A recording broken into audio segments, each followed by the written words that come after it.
Hi, this is Pastor Kevin on silencing voices.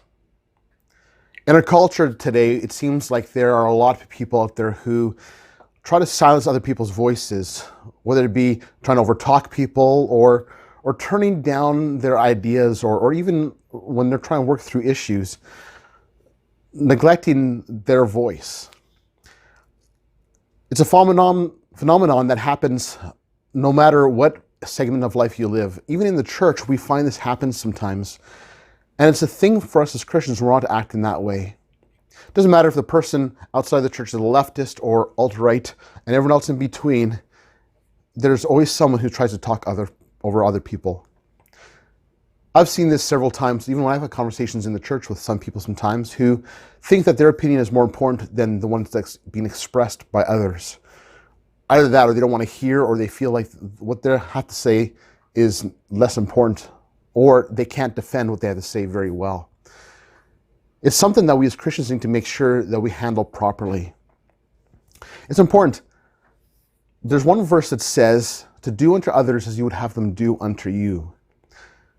So if you are the kind of person who interrupts people all the time in the conversation because either you don't like what they have to say, or you're afraid that their argument is better than yours, or you're just not getting your way, take the moment to think about, would I like to be treated in this way? Would I want someone to interrupt me when I'm talking? Then apply that to that situation. Let the person have the chance to say what they have to say too. Even give an opportunity for it too, because there's some who just talk, and don't give other people a chance to speak otherwise. Give the opportunity for the other person to speak and to say what they have to say. If what they have to say is biblically incorrect or is logically not sound, then fine, have a conversation about it. But don't attack the person, deal with the idea. Again, let the person have a chance to speak. This silencing voices often happens too when it comes to mental or emotional, often with depression. Sometimes people say, well, just get over it, or let it just run off your back. Sometimes some of those statements can be good statements, but depending on how they're used. It's important for us to make sure that we empathize with other people, to walk through their difficulties in life. There's another verse that says, to mourn with those who mourn and rejoice with those who rejoice. Give the person to speak. Be a listening ear for them. Give a chance for them to air out what's going on in their hearts and their minds and work through it with them. Because God tells us to do life together with people, especially in the church.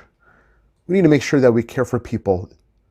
It's easy to help care for someone who's going through physical issues, whether it be a tumor or a surgery.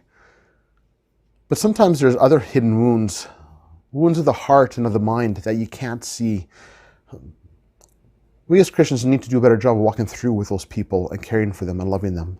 Not silencing their voice, but walking through the pain and problems they're going through.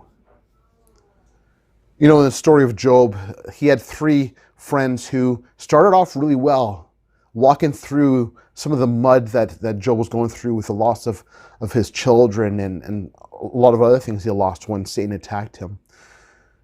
But at a certain point, they kind of turned on him and said, well, there must be some sin in your life, or come on, get over it already. That's not the way for us to treat each other as Christians. If a person needs to wallow in the mud, wallow in the mud with them. Speak only the truth that God calls you to speak to them in the right timing. You don't know what's going fully in the person's heart and mind. You don't know fully what God's doing in that person. God may reveal something, and then yes, as God speaks to you and directs you, then speak. But do it with always gentleness and kindness. Again, don't silence the person's voice. Let them speak and work through it together. It's important for us. The world is watching us as Christians. So how do we treat each other and treat those who have a different opinion of us?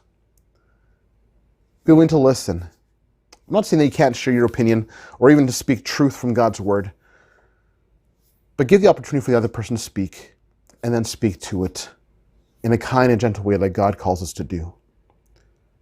After all, they will know we are Christians by our love. This is Pastor Kevin on Silencing Voices.